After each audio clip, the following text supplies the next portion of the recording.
My name is Sun Tzu, and this is The Art of War. Chapter 1. Laying Plans. When I prepare for war, the first and most crucial step is to make careful plans. Victory is not random, it comes from deep understanding and wise calculation. Before the battle begins, I study 5 key factors that determine success: moral law, heaven, earth, the commander, and method and discipline. Moral law means harmony between the ruler, the army, and the people. When the soldiers trust and obey their leader, they will follow him without fear or doubt. This unity is the foundation of strength. Heaven refers to natural conditions like day and night, weather, seasons, and climate. I consider how these elements affect the army's movement and fighting ability. For example, attacking at dawn or during a storm might give me the element of surprise. Earth means the terrain, the distances, dangers, open or narrow ground, hills and mountains. Understanding the land helps me decide where to fight and how to position my troops. The commander is the qualities of the general: wisdom, sincerity, benevolence, courage, and strictness. A leader who embodies these traits inspires loyalty and discipline, which are vital in battle. Method and discipline means the organization of the army, how troops are trained, supplied, and commanded. Without order and planning, even the best soldiers will fail. By comparing these 5 factors between my side and the enemy, I can predict the outcome of a campaign. I never rush into battle without this analysis. Instead, I weigh advantages and disadvantages carefully. I emphasize the importance of strategy over strength. The best general wins without fighting. He outthinks his enemy and breaks his plans before battle. If fighting is necessary, I aim to win quickly and decisively with minimal loss. Deception is central to my method. I deliberately create confusion, making the enemy believe I am weak when I am strong, and strong when I am weak. By hiding my true intentions, I control the battlefield before the first sword is drawn. For example, I might feign retreat to lure the enemy into a trap, or appear disorganized to provoke rash attacks. My soldiers must understand this subtlety, maintaining discipline even in apparent disorder. I also emphasize the importance of speed and adaptability. A rigid plan is useless if conditions change. The wise commander adjusts tactics like water flows around obstacles, always flexible, never fixed.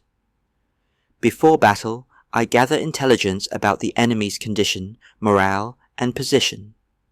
I send spies to learn their plans and weaknesses. Knowledge is power. The army must be well fed, rested, and confident.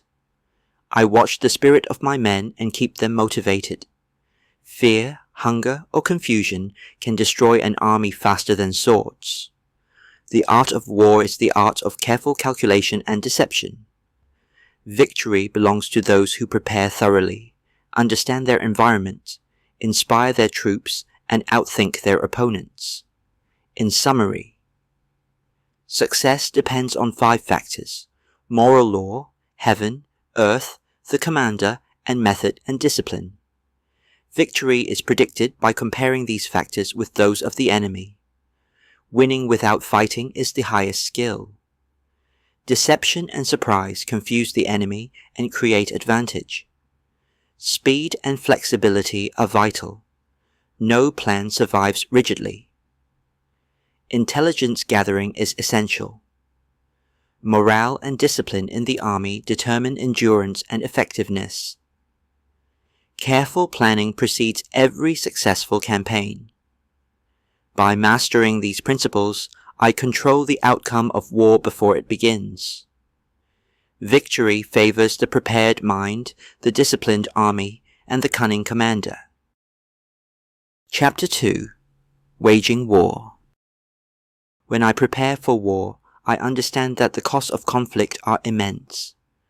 War is expensive, not just in money, but in resources, lives, and the strength of a nation. Therefore, I believe that prolonged campaigns exhaust the people and drain the treasury. Victory must be swift and decisive. An army on campaign consumes the wealth of the land. It uses up food, supplies, and manpower. As a commander, I must manage these carefully, knowing that every day the war drags on, my country and my army weaken. I think of war as a business of logistics and efficiency. Just like a skilled merchant balances income and expenses, I balance the cost of fighting with the necessity of winning. I do not seek to prolong battles unnecessarily or waste resources in fruitless fights. The cost of war impacts civilians as well. When an army marches over land, it takes from the people, whether willingly or by force. This breeds resentment and suffering, which can undermine the long-term strength of my state. Therefore, I must avoid extended sieges or drawn-out battles. Instead, I aim for quick victories that minimize suffering and conserve resources.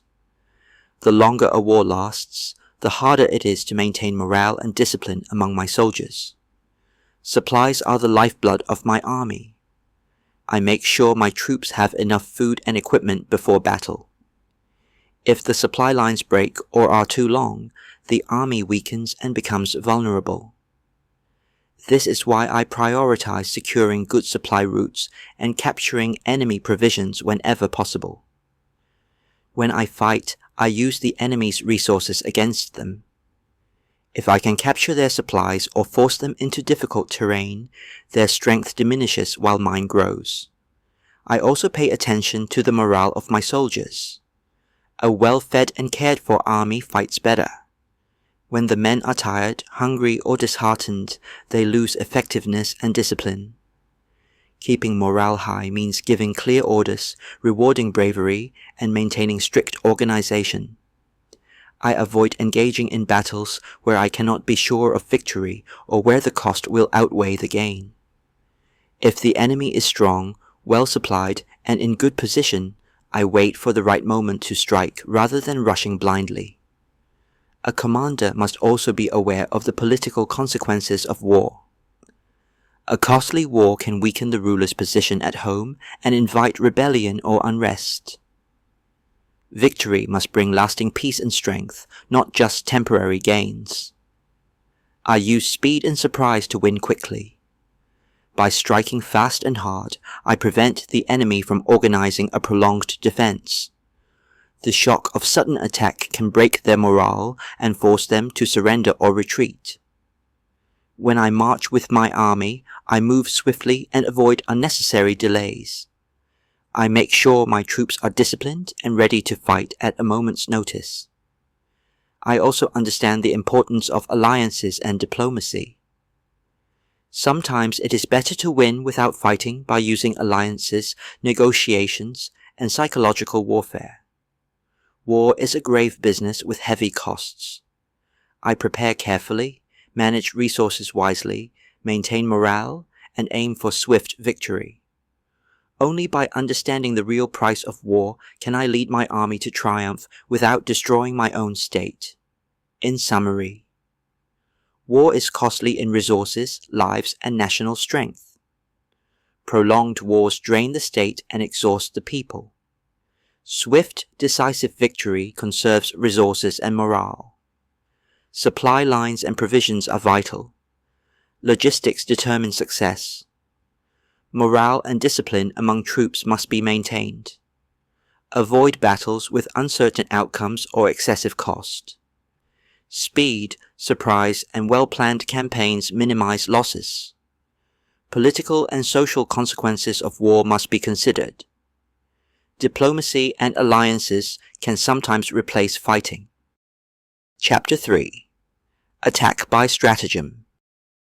The highest form of warfare is not to fight at all, it is to win without fighting. If I can break the enemy's resistance without drawing my sword, that is true mastery. Conquering through strategy is far better than conquering through bloodshed. Why destroy what can be captured intact? The best victory is one that preserves the enemy's state, army, and people while still bringing them under control. To shatter a city, to burn an army, to leave only ashes, this is the last resort, not the goal. I prefer to subdue without destruction. Therefore, I always aim to defeat the enemy's plans before I face their armies. I strike at the heart, their strategy, alliances, and leadership. If I can disrupt these, the rest collapses on its own. Only when that fails do I engage the full force of their troops. If I must fight, I prefer to break their army, not lay siege to their cities. Sieges are costly, slow, and wear down both attacker and defender. I use them only when absolutely necessary. I would rather outmaneuver, outthink, and outlast the enemy than crush them through brute force. I understand that a true master wins with minimal cost. The art of war is not in how many you kill, but how completely you win with the least waste. Now let me speak of the order of preference in warfare. 1. Best of all, defeat the enemy by undermining their strategy. 2. Next, disrupt their alliances, break their support. 3. Then attack their army when necessary. 4th, worst of all, lay siege to their walled cities. Sieges should be avoided. They drag on and drain resources. You destroy what you might have ruled. It is far better to win with intelligence and planning than through the blunt force of prolonged battle. Victory depends on knowing when and how to fight, and even more importantly, when not to. That's why I study the enemy carefully. I observe their strengths and weaknesses, their leaders and their morale. A skilled general knows how to adapt. He doesn't repeat the same method every time. Each enemy is different. Each situation demands a fresh approach. Victory comes to those who change with the circumstances and understand both themselves and their opponents. Let me be clear. If you know yourself and know your enemy, you need not fear the outcome of 100 battles. If you know only yourself but not your enemy, your chances of winning and losing are equal. But if you know neither yourself nor your enemy, you will lose every time. Understanding both sides is the key. That is why I spend as much time studying the enemy as I do preparing my own troops. Their habits, their leadership, their alliances, their past decisions, these give me insight into what they might do next. War is like water.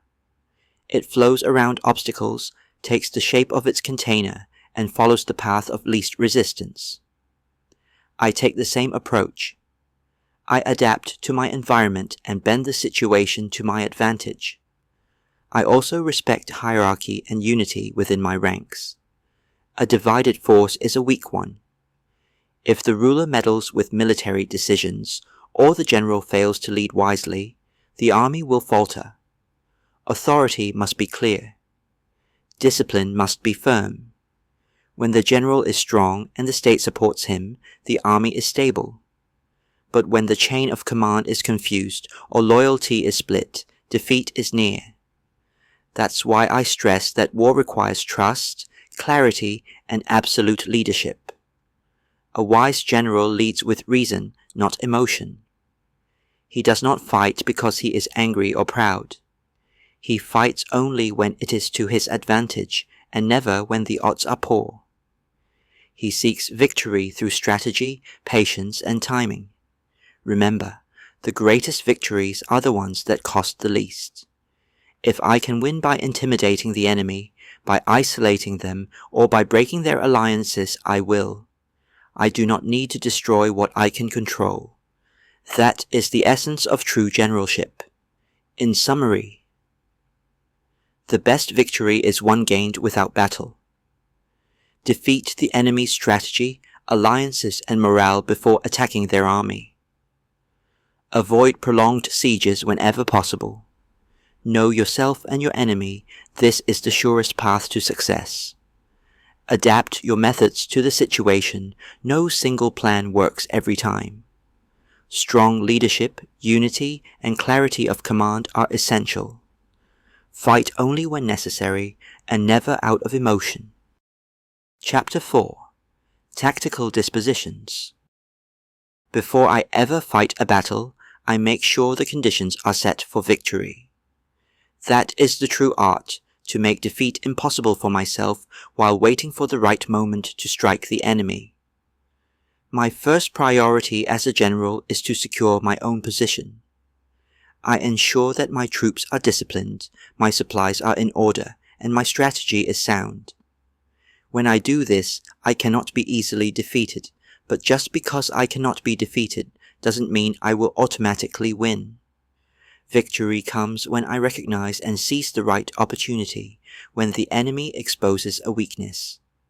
That is why I always say, being invincible lies within me, but the chance to defeat the enemy lies in them. I can prepare myself, I can control my army, I can manage my resources, but I cannot force the enemy to make mistakes. I must wait for them to create those openings themselves.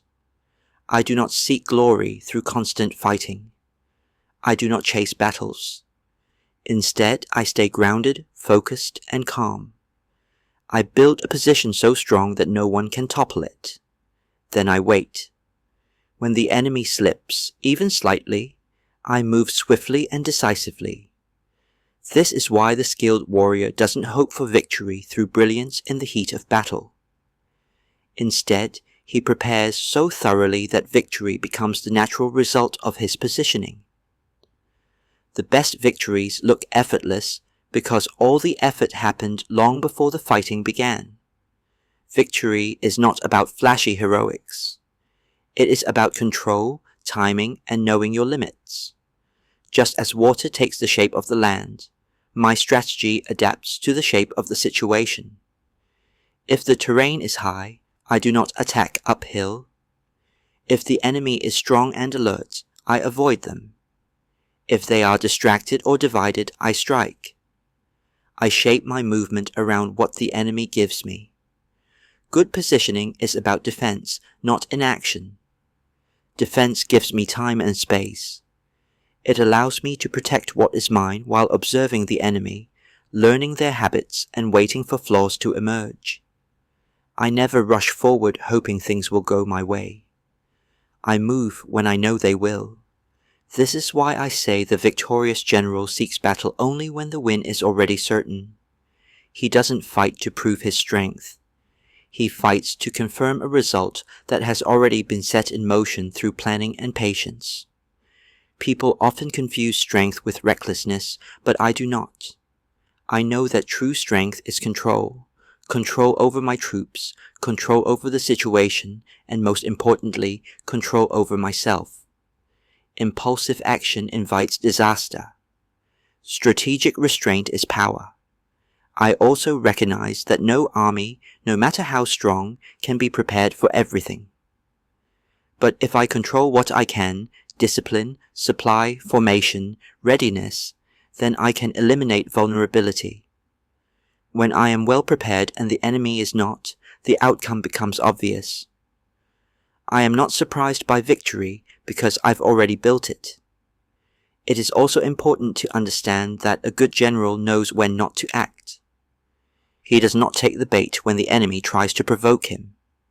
He does not chase every opportunity that appears tempting. He remains focused on long-term success, not short-term glory. I never rely on chance.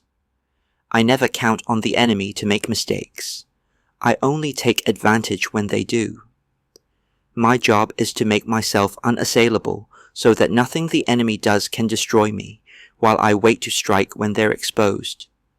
So let me make this clear. The essence of winning is to be unbeatable first, and then to wait patiently for the right moment to defeat the enemy. That's the secret to effortless victory. I don't need to be the loudest general or the most aggressive one. I just need to be the one who remains standing after every other option has collapsed. That's enough. In summary, I focus first on making myself undefeatable through preparation, discipline, and strong positioning. I don't chase victory recklessly. I wait for the enemy to create an opportunity. Victory is not random, it comes from strategy, patience, and control. My tactics are flexible. Like water, I shape myself to the circumstances. I avoid action when it's not in my favor. Inaction can be the strongest move. I do not fight every battle, I fight only the ones I know I will win. True mastery is shown in effortless victory, not in struggle. The goal is not constant fighting, but lasting control and decisive results. Chapter 5. Use of energy. In battle, it is not enough to have a strong army. Victory comes from how I use that strength, how I direct energy, how I apply force, and how I manage momentum. There are two basic kinds of force, direct and indirect. The direct approach is straightforward, attacking the enemy head-on. The indirect is more subtle, flanking, ambushing, or luring them into traps. I use both, blending them constantly so that the enemy can never predict my moves. It's like music. There are only a few basic notes, yet countless melodies. Or like colors, only 5 main ones, but endless combinations. In war, there are only so many tactics, but the ways to apply them are infinite. My success depends on how creatively and wisely I combine these elements. I do not rely on just one method. Instead, I constantly shift tactics, changing form like flowing water. This keeps my enemy off balance and gives me the advantage. When they prepare for one thing, I strike with another. When they expect a hard push, I withdraw. When they relax, I press. My goal is to build momentum, to create a force that cannot be stopped. This is not just physical energy, but psychological pressure as well. I use speed, surprise, and timing to generate a wave of power that crashes over the enemy before they can react. When my army is well coordinated, even ordinary soldiers can achieve extraordinary things. Like a hawk swooping down, all it takes is precision and timing to break the target in a single strike. Momentum and unity are more powerful than raw strength alone. This is why I focus on formation and discipline. A well-ordered army moves as one body. Each part supports the other. When I say move, they move. When I say stop, they stop. There is no confusion, no delay. This unity allows me to direct energy exactly where it is needed. Chaos on the battlefield is normal, but I do not allow it within my own ranks. The more confusing the situation, the more important it is that my soldiers follow my commands without hesitation.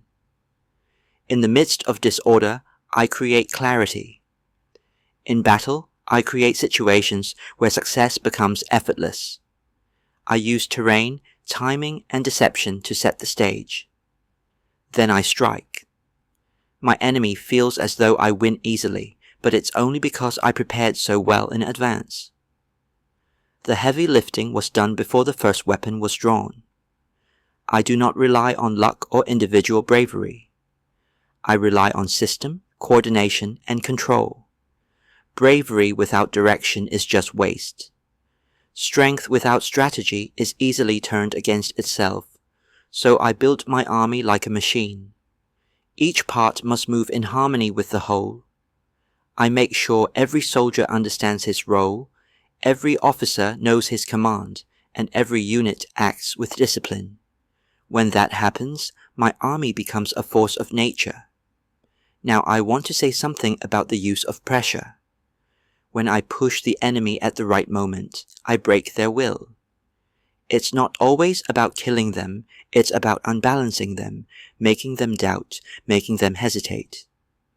Once doubt enters their mind, my victory begins. I may pretend to retreat, only to lead them into a trap. I may hold still while they exhaust themselves. Then I strike when they're tired and scattered. That is the power of indirect force. It lets me win before the enemy even realizes they've lost. All this comes down to command and control. If I can direct energy with precision, If I can combine timing and surprise with force and unity, then even a small force can defeat a larger one. It's not about how many troops I have, it's about how I use them. Remember this, disorder can be turned into order, fear into courage, weakness into strength, but only if the general knows how to focus and apply his energy. That's my job, to turn chaos into command, to turn potential into power. In summary, I use both direct and indirect force, blending them to keep the enemy off balance. Like music or color, a few basic moves can create infinite variations. Momentum and timing are key. When applied well, they make victory seem effortless. A well-disciplined, coordinated army can act as a single, unstoppable force.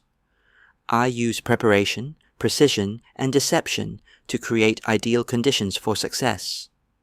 Strength is not enough. Control, unity, and adaptability win battles. The best victories come from mastering the flow of energy, striking only when the time is perfect. Chapter 6. Weak Points and Strong.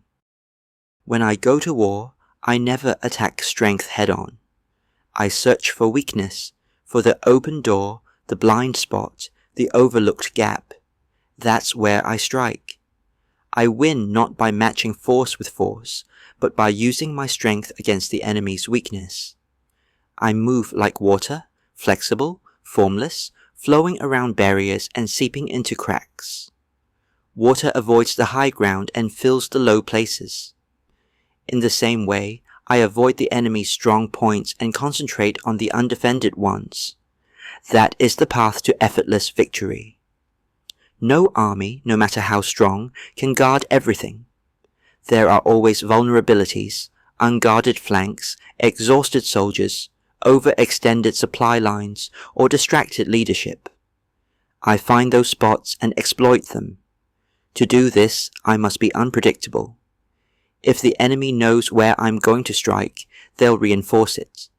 But if I remain formless, appearing in one place, then vanishing, moving silently, hiding my true intentions, they will scatter their forces and weaken their defense. My goal is to create confusion. I make the enemy chase shadows, spread themselves thin, and wear themselves out trying to guess what I'll do next. When they are divided and uncertain, I strike with speed and precision.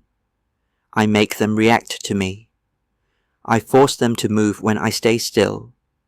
I lure them forward, then cut off their retreat. I present them with bait, and when they come for it, I close the trap. Control the enemy's behavior by controlling what they see. A skilled general doesn't just fight battles, he shapes the entire battlefield. I make the enemy come to me on ground I've chosen, at a time I've prepared for. If I have to fight, I do it on my terms, never theirs. When my enemy is arrogant, I provoke him into mistakes. When he's cautious, I tempt him into rashness. When he's unprepared, I strike hard. When he's alert, I disappear. I adjust my tactics to fit the moment, never showing the same face twice. That's why I never become predictable. Predictability leads to defeat. If I use the same approach over and over, the enemy will learn how to counter it. Victory comes from adapting endlessly, using variety as a weapon. Let me tell you something crucial. I don't need to be faster, stronger, or larger than the enemy. I just need to be in the right place at the right time, with a focused blow aimed at the weak spot. I stretch the enemy thin, then hit where they're exposed. This is also why speed and timing matter so much. When I move swiftly, I strike before the enemy can react. I'm in and out before they understand what's happened. When my timing is perfect, even a small action has massive impact. I keep my forces hidden, my movements silent. I disguise my numbers, spread misinformation, and make the enemy second-guess what they know. I appear where I'm not expected.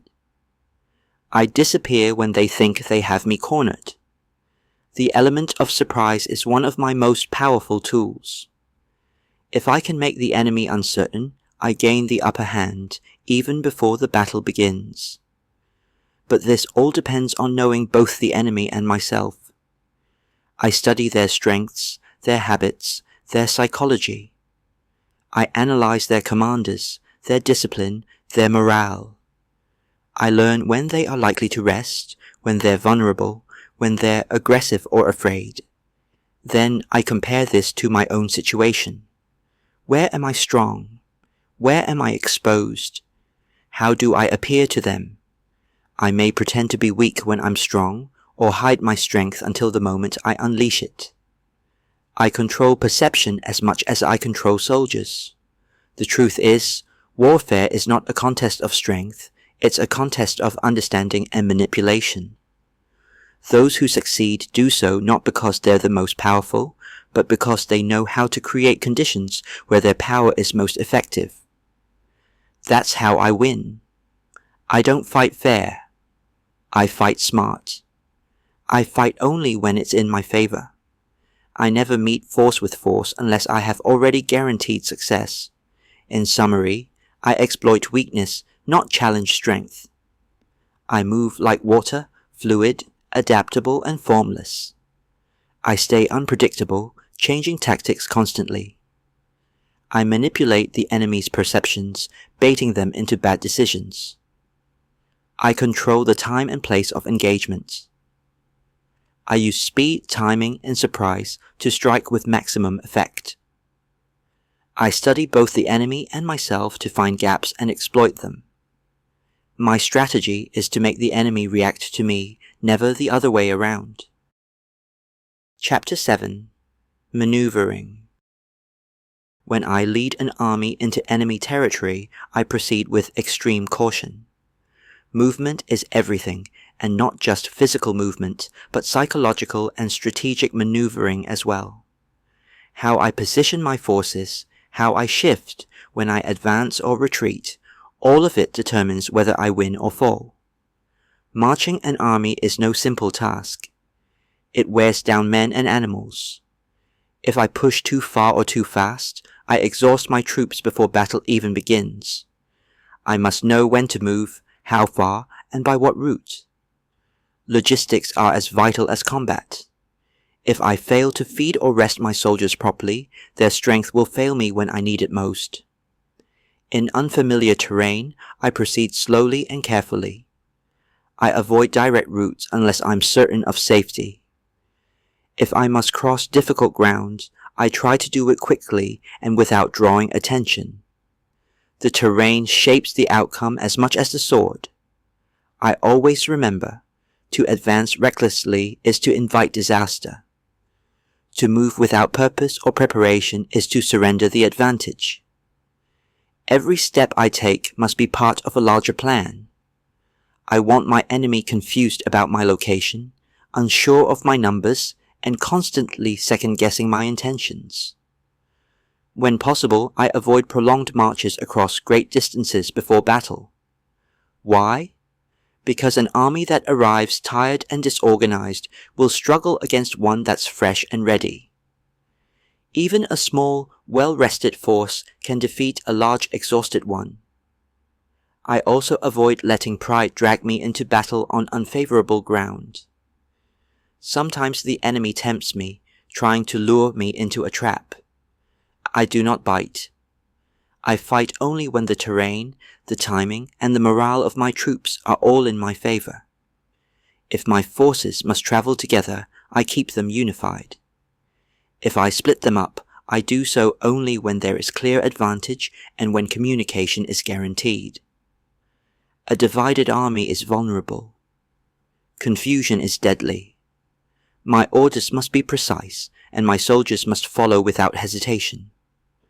When camped near the enemy, I avoid obvious or easily targeted locations. I don't rest near rivers or on low ground, where I could be attacked at night or from higher elevation. I pick positions that are secure and give me control of the surrounding area. I never camp where I can be easily surrounded. In combat, coordination is everything. Noise, confusion, and fear can break even the strongest army. That's why I use signals, flags, drums, fire, and other cues to maintain order. When every soldier knows the signal, they move as one, even in the chaos of battle. Victory often comes not from greater strength, but from greater unity. An uncoordinated mass is useless. A small disciplined force can strike like a blade. I lead so that every soldier knows their role, trusts their comrades, and understands the rhythm of our movements. In battle, I sometimes appear slow to act, deliberate, cautious. But make no mistake, when the moment comes, I strike with lightning speed. The enemy thinks I hesitate, but I'm only waiting for them to reveal their weakness. When I see it, I move fast and without mercy. Do not confuse stillness with inaction. Sometimes the best move is to hold position, to wait, to let the enemy make the first mistake. A rushing army can be lured into an ambush. A patient army chooses its moment. I prefer the latter. I also understand the importance of morale. Troops who march endlessly without food, rest, or reward will lose heart. I rotate duties, share resources, and offer victories, large or small, to keep spirits high. An army that believes in its leader will fight harder than one driven only by orders. Let me be clear, the battlefield is not the only place where wars are won. Movement, supply lines, discipline, terrain, timing, these are the foundations. The battle itself is the final act, not the whole play. In summary, I move my army with purpose and caution, especially in enemy territory. I avoid exhausting my troops with long, reckless marches. Terrain shapes outcomes. I choose ground wisely and avoid traps. I never engage when tired, unprepared, or without clear advantage. I keep forces unified and coordinated using signals and discipline. Morale matters. I keep my soldiers motivated, rested, and focused. I use deception, surprise, and patient timing to gain the upper hand. I do not rush to fight. I wait until the conditions favor me completely. Victory begins long before the swords are drawn. It starts with how I maneuver. Chapter 8. Variation in Tactics. In war, no plan survives contact with the enemy. I must always be ready to change my tactics to fit the moment. Rigid plans lead to defeat. Flexibility leads to victory. I am like water, adapting my shape to the terrain and the shifting battlefield. No two battles are the same. What worked yesterday might fail tomorrow. I never follow a formula blindly. Instead, I study the situation carefully and respond with the right move at the right time. I am always on alert for unexpected changes, a sudden attack, a shift in the enemy's formation, or an unforeseen obstacle. When these happen, I don't panic. I adjust quickly and decisively. This is the mark of a skilled general. When my enemy expects me to act one way, I surprise them by acting another.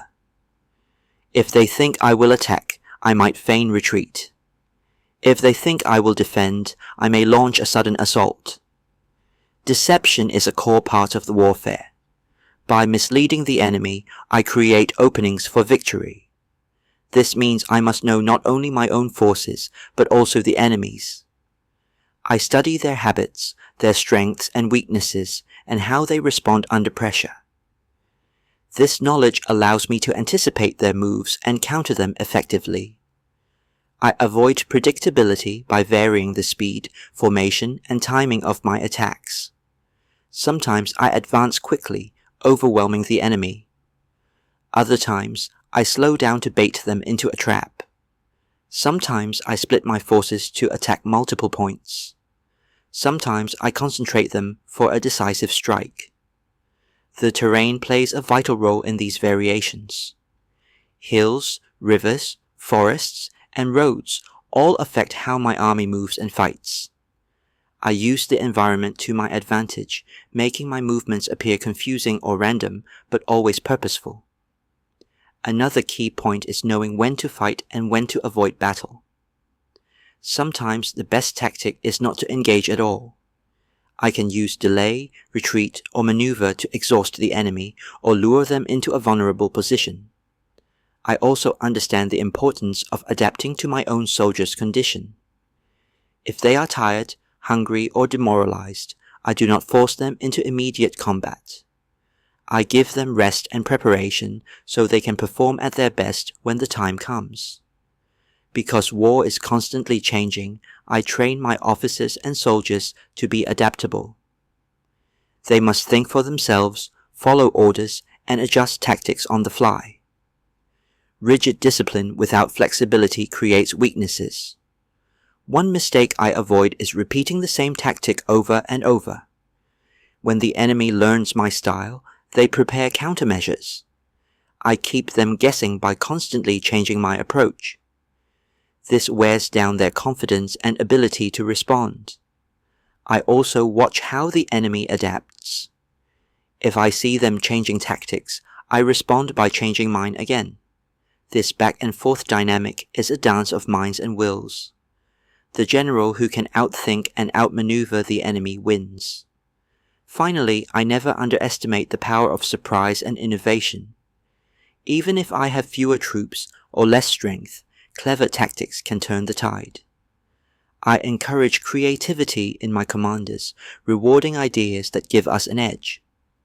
The best generals are masters of change. They do not cling to one plan or method. They flow like water, adjusting, responding, and overcoming every obstacle with speed and intelligence. In summary, I never stick to one fixed plan. Flexibility is the key to victory. I adapt to changing circumstances, terrain, and the enemy's moves.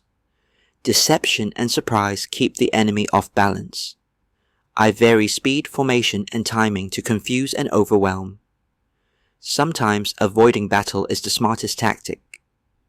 I consider the condition and morale of my own troops before acting. I train my army to think and act flexibly, not rigidly. Repeating tactics invites defeat. Constant variation maintains advantage. I watch and respond to the enemy's adaptations in a continuous cycle. Creativity and innovation are powerful weapons, sometimes more than numbers. Chapter 9. The Army on the March. When I move my army across land, every step must be deliberate, because the ground we march on shapes everything: our chances of victory, the morale of my soldiers, and even the safety of the camp. I pay close attention to signs in the environment, the terrain, the weather, the behavior of animals. All these give clues about what lies ahead. A wise general reads these signs carefully to avoid danger and find advantage. For example, when I see dust clouds rising in the distance, I know that either my troops or the enemy are moving. The direction and size of the dust can reveal who they are and how many. I use this knowledge to decide when to prepare for battle or when to maneuver to avoid it. When marching near rivers, I am cautious. Rivers are both obstacles and opportunities. Crossing too hastily can cause chaos, but controlling a river crossing can trap the enemy. I make sure my men are ready and organized when crossing so they don't become vulnerable. I observe the vegetation too. Trampled grass or broken branches indicate where soldiers or animals have recently passed. This helps me track the enemy or avoid ambushes. If the birds suddenly take flight, it may mean danger nearby. I pay attention to my soldiers' footsteps and behavior. If their pace slows or their mood darkens, it tells me they're tired or uneasy. In those moments, I slow the march or rest them. Pushing exhausted troops only invites disaster. When my army camps, I make sure the position is secure. I avoid places that can be easily surrounded or attacked from higher ground. I also watch for natural shelters that protect against weather and allow quick assembly in case of attack. I look for good water sources because thirst breaks morale faster than hunger. Clean water nearby keeps soldiers and animals healthy. I plan my routes to ensure access to water and food for everyone. I also know the value of resting my soldiers and animals regularly. Fatigue makes even the strongest men weak. I rotate duties and send out scouts to keep watch, so my army sleeps with one eye open. In unfamiliar territory, I am especially careful. I rely on local guides or scouts to navigate safely. I avoid unknown paths unless I have clear intelligence or a strong reason. If I can, I choose roads that are easy to travel and defend. I also watch for signs of enemy presence, such as footprints, discarded gear, or campfires. Detecting the enemy early lets me prepare or avoid a trap. If I spot signs of disease or spoiled food, I move quickly to prevent outbreaks. Health is a silent killer in war. Without it, even victory means nothing. Sometimes I use these signs to deceive the enemy. I leave false trails, create noise in one area while moving quietly in another. This keeps the enemy confused and uncertain, making them easier to defeat. I also understand the psychological state of my troops. If they feel confident and well led, their steps are lighter and their spirits higher. When morale is low, even easy marches become a burden. I inspire them through clear commands, rewards, and shared purpose. I watch how the enemy's movements affect their morale too. If they march hastily or erratically, it signals fear or confusion. I use this to press my advantage. When my army moves as one, with clear communication and shared discipline, it becomes a force no terrain can stop. That unity is as important as any weapon. I never take the simple act of marching lightly. It is the foundation of all strategy and the key to winning wars. In summary, I read the environment carefully, dust, terrain, animals, weather, to understand the battlefield. Rivers and water sources are critical for movement and survival. I monitor my soldiers' condition closely and adjust pace to avoid exhaustion. Camps are chosen for security, access to water, and defense. I use scouts and local knowledge to navigate safely and detect the enemy. I maintain morale by inspiring my troops and managing rest and supply. I use deception to confuse the enemy's perception of my movements. Unity, discipline, and communication make marching a powerful strategic tool. Marching well is as important as fighting well. It sets the stage for victory. Chapter 10.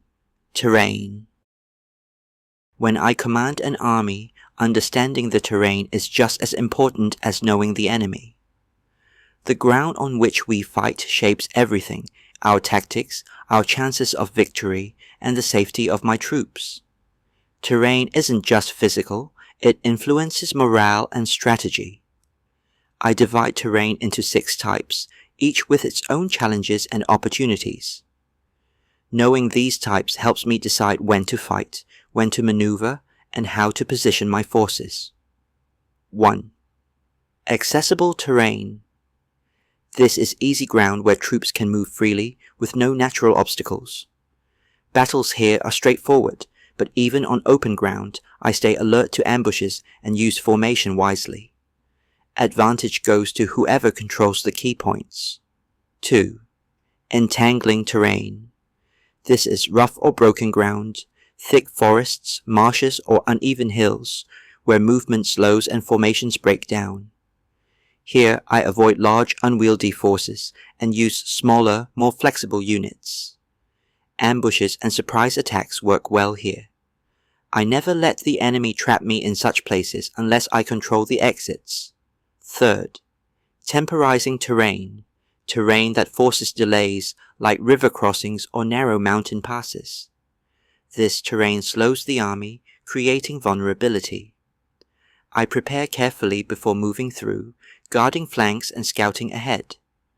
I might use this terrain to force the enemy to delay and exhaust themselves. 4.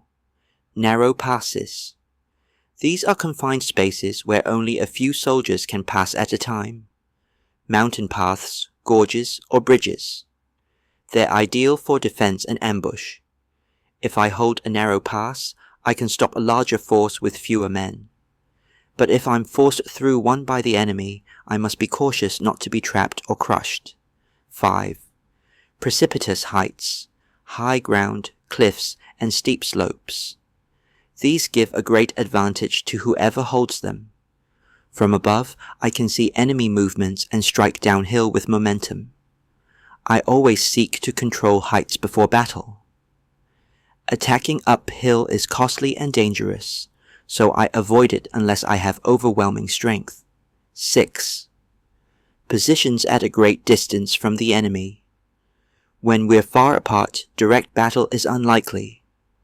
I use this time to prepare, gather intelligence, and plan my moves carefully. I avoid rash actions and instead work to control key points that will shape the coming fight.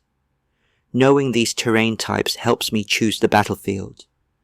I avoid fighting on ground that favors the enemy or puts my troops at risk. When I pick the battlefield, I maximize my advantages and force the enemy into weakness. Terrain also affects how I arrange my troops. On open ground, I form clear battle lines. In rough terrain, I break forces into smaller units to stay flexible. In narrow passes or heights, I position defenders carefully to hold the ground. I also consider the weather and season as they influence terrain's effect. Rain can turn firm soil into mud, making movement difficult. Fog can hide troops, but also confuse my own. Winter can freeze rivers or block passes, but can also starve armies. I always factor these into my plans. Sometimes I use terrain as a weapon. I might lead the enemy into a trap in a narrow pass, or force them into marshes where their numbers are useless. I use natural obstacles to slow or block them, making their position untenable. I also use terrain for defense. If I must retreat, I choose difficult terrain that slows the enemy and protects my flanks. I set up camps in places that are easy to defend and hard to attack. When the enemy controls the terrain, I look for weaknesses. Perhaps their supply lines stretch too far across rough ground, or their troops are exhausted from difficult marches. I attack those vulnerabilities. Most importantly, I never underestimate terrain's impact on morale. Soldiers fighting on familiar or advantageous ground fight harder. Those trapped in hostile terrain lose confidence and often break. Finally, I use terrain to influence the enemy's decisions. By controlling key passes, heights, or roads, I force them to move where I want them to, into ambushes, bottlenecks, or exhaustion. Controlling terrain means controlling the battle before it begins. In summary, terrain shapes the battle and affects tactics, morale, and safety. I classify terrain into 6 types: accessible, entangling, temporizing, narrow passes, precipitous heights, and great distance. I choose battlefields that give me advantage and avoid those favoring the enemy. Terrain influences troop formations, movement, and positioning. Weather and seasons affect terrain's impact and must be considered. I use terrain both offensively, traps, ambushes, and defensively, retreats, camps. Terrain control allows me to shape enemy movements and dictate battles. Morale is tied to terrain. Good ground boosts confidence, bad ground saps it. Victory begins long before fighting by understanding and controlling the land. Chapter 11. The 9 Situations. In war, I encounter many types of ground, each demanding different responses. I have identified 9 specific situations or terrains that shape how I act, where I fight, and how I manage my army. Knowing these 9 grounds lets me adapt strategy to survive and win. 1. Dispersive ground. This is my own territory or close to home. Here, my troops feel comfortable and confident. But I must guard against complacency. Soldiers on dispersive ground might become careless or divided. I keep them united with strong leadership and discipline. 2. Facile ground. Ground we can easily move through but do not yet fully control. I use facile ground to maneuver quickly and prepare for battle. It's good for assembling forces or making sudden advances, but I must be ready to change if the enemy counters. 3. Contentious ground.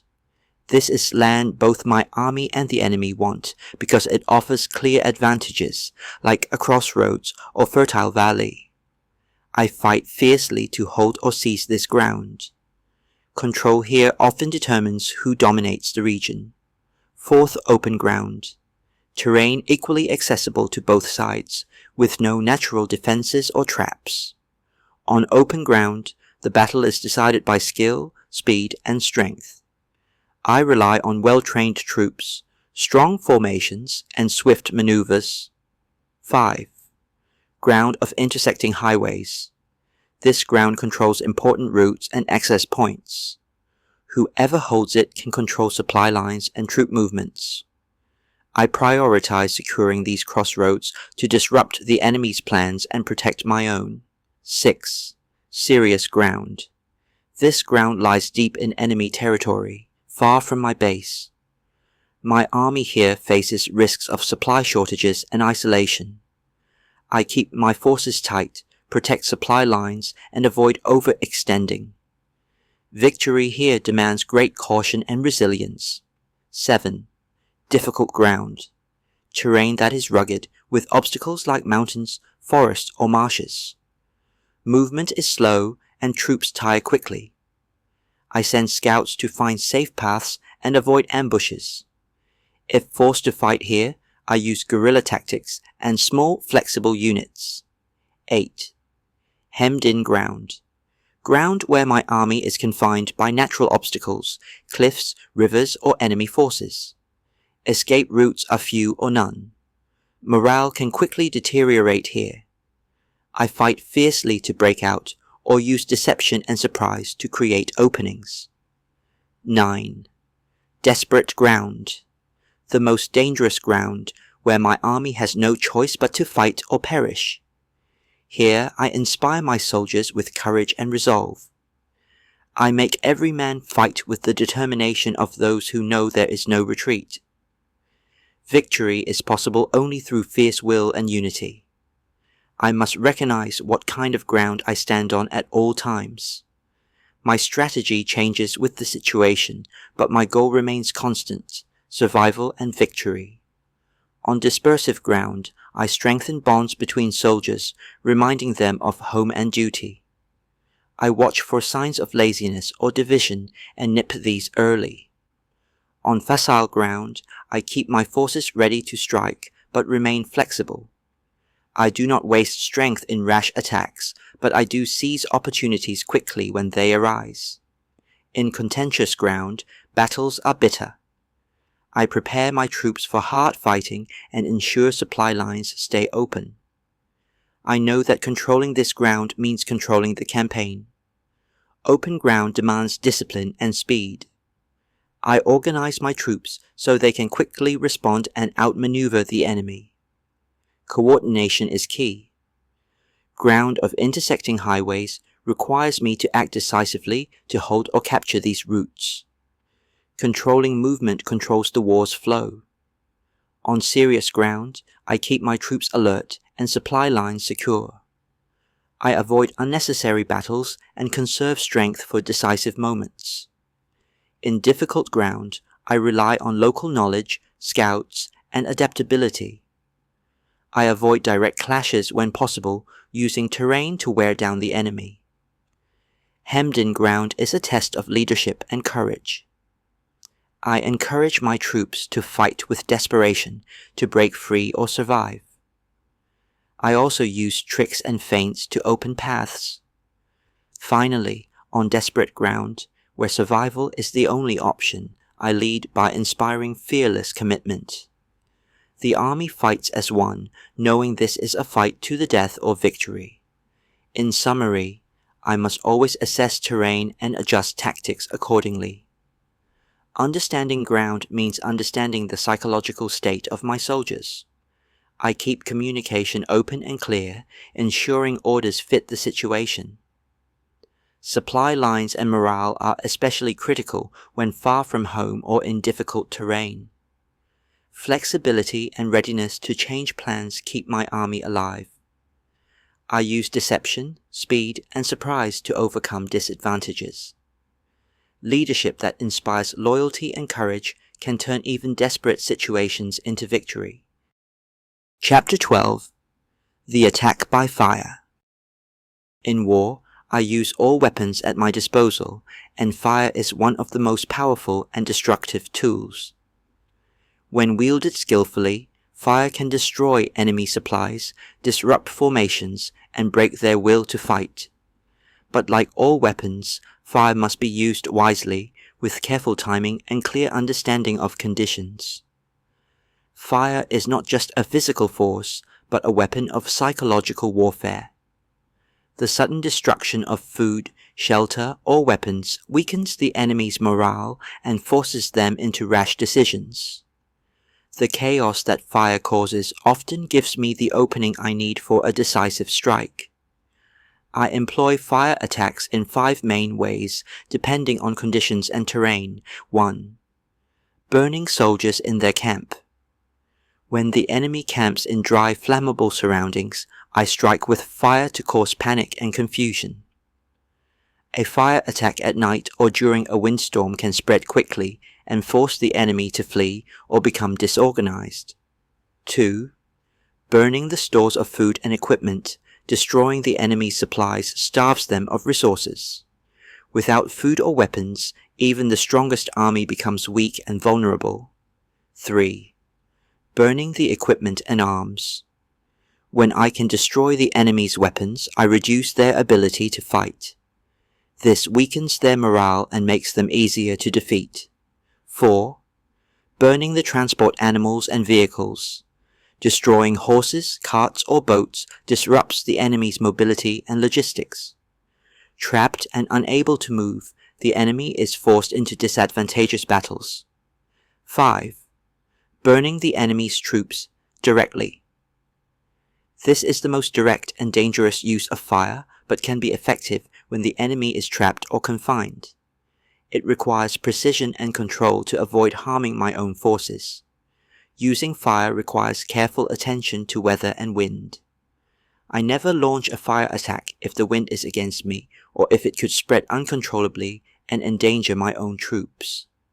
The timing must be perfect, and the signal for attack clear to avoid confusion. Fire attacks demand preparation and coordination. Scouts and signalers communicate the moment to strike, and troops must be ready to exploit the chaos that fire creates. Fire softens the enemy's defenses, but I must act quickly to capitalize on their disorder. I also use fire as a threat, forcing the enemy to disperse or abandon strong positions. Sometimes just the fear of fire causes panic, leading to mistakes I can exploit. But fire is a double-edged sword. I respect its power and dangers. I train my troops to handle it safely and to use it as a weapon of control, not recklessness. In summary, fire is a powerful weapon that attacks both physical resources and enemy morale. I use fire to burn camps, supplies, weapons, transport, and sometimes troops. Timing, weather, and wind are crucial for success and safety. Fire attacks create chaos that I exploit with swift, coordinated follow-up. Fire can be a psychological weapon even without actual flames. I handle fire with care to avoid harming my own forces. Preparedness, clear signals, and discipline are essential in fire warfare. By mastering fire attacks, I turn the environment against the enemy, breaking their strength and spirit without necessarily engaging in costly direct combat. This shows how skillful strategy uses nature's forces to achieve victory efficiently and decisively. Chapter 13. The Use of Spies. In war, knowledge is the foundation of victory. Without accurate information, even the strongest army is blind and vulnerable. That is why I place the highest value on the use of spies. Spies are the eyes and ears of a commander. They provide information that no other source can match, revealing the enemy's plans, strengths, weaknesses, and movements. I categorize spies into 5 types, each serving a different purpose. 1. Local spies. These are natives of the enemy's territory who provide valuable insight about the local environment, the mood of the people, and the position of enemy troops. They help me understand the terrain and social conditions, which is crucial for planning. 2. Internal spies. These are enemy officials or insiders who betray their own side for various reasons. They offer information about the enemy's intentions, troop movements, and strategies from within. Managing internal spies requires subtlety and care. 3. Double agents. These are spies who pretend to serve one side but actually work for the other. I use them to feed false information to the enemy and to detect their plans. They are dangerous but invaluable if handled skillfully. 4. Expendable spies. These spies gather information at great risk and often sacrifice themselves. Their role is to provide timely, critical intelligence even at the cost of their own lives. I value their courage and prepare for their loss. 5. Surviving spies. These are the spies who succeed in returning with vital information. Their reports are the most valuable because they are based on direct observation and experience. I reward and protect these men because they carry the lifeblood of strategy. Spies require careful management. I ensure they are well paid, motivated, and trusted. But I also guard against deception. Enemy spies may try to feed false information or turn my agents. I cross-check intelligence and confirm sources before making decisions. The use of spies extends beyond mere intelligence gathering. I use spies to sow confusion in the enemy's ranks by spreading rumors and misinformation. This weakens their unity and forces them to doubt their own plans. I never reveal my intentions or strategies to anyone who might betray me. I keep my plans hidden even from my own troops, sharing information only on a strict need-to-know basis. This protects the integrity of my strategy and prevents leaks. The successful general controls not only his own forces, but also the flow of information. Spies allow me to see the unseen, know the unknown, and act with certainty rather than guesswork. Ultimately, the greatest victory comes from knowing the enemy's heart and mind. With spies, I gain that insight and turn it into decisive action. In summary, spies provide vital intelligence and are essential for informed strategy. I use 5 types of spies: local, internal, double agents, expendable, and surviving. Managing spies involves trust, motivation, and careful verification. I use spies not just for information, but to spread misinformation and confusion. I protect my plans by limiting knowledge and controlling information flow. Knowing the enemy through spies turns uncertainty into strategic advantage. Victory belongs to those who understand their opponent deeply. With spies, war becomes a contest of minds, where information rules and the unseen shapes the outcome. I depend on their courage and cunning to guide my decisions and lead my army to triumph.